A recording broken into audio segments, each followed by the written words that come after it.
Shemza.digital is a collaborative project between the artist Stuart Batchelor and myself. It's based on the work of my grandfather, the well-known British-Pakistani painter Anwar Jalal Shemza. We launched in November at the National Gallery X. Stuart and I created a digital painting application where the public could create their own digital paintings in the style of my grandfather's work. The idea was to highlight the importance of migrant artists in British art history, using my cultural heritage and my grandfather's work as a starting point. Since we launched, we've had over 2,500 digital painting submissions, and it's been amazing to see how the public have responded to the project. The first part of the project was funded by the Arts Council England, and since then, we've been holding many workshops all across the country for partners such as the V&A, the National Centre of Computer Animation and Bournemouth University.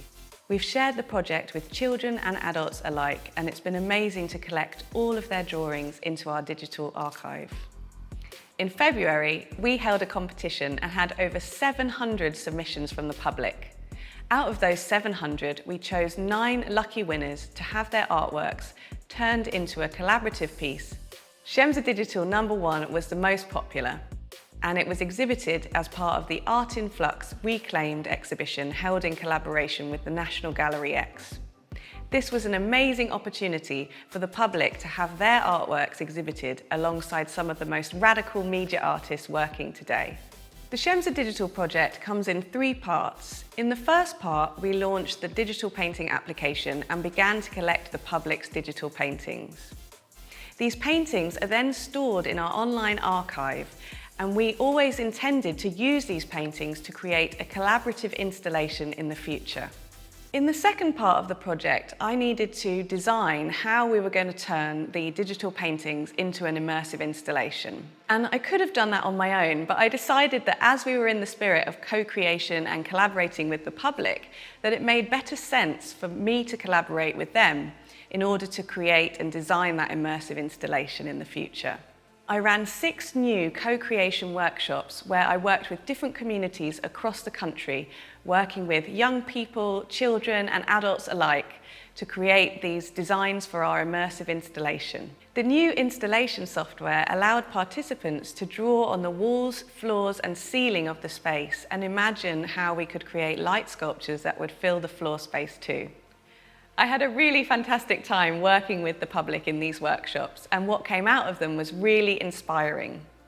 I took the designs from all the participants and looked at how I could actually turn these ideas into physical realities. We always wanted the installation to combine all the participants' digital paintings into one collaborative piece. And we decided to do this by creating an immersive projection that would completely fill 3 walls of a gallery space. This part of the installation shows the digital paintings that we have added to our online archive. We'll also have a QR code near the installation which the viewer can scan and add their paintings to the archive. The projection will display this in real time. My main practice as an artist is creating interactive light sculptures, and I was really excited to see some of these ideas came out in the co-creation workshops.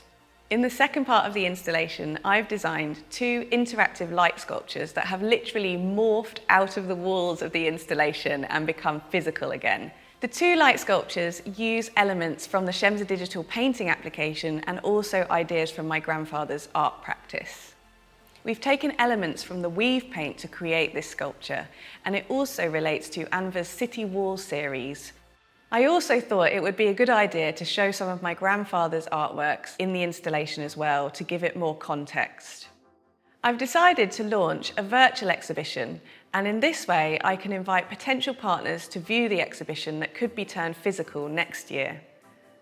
The final part of this project will be to find a number of national and potentially international touring partners that would like to tour this installation physically in 2022 onwards. I'm already in conversation with a number of venues and galleries who might like to partake, but do get in touch if you have any ideas.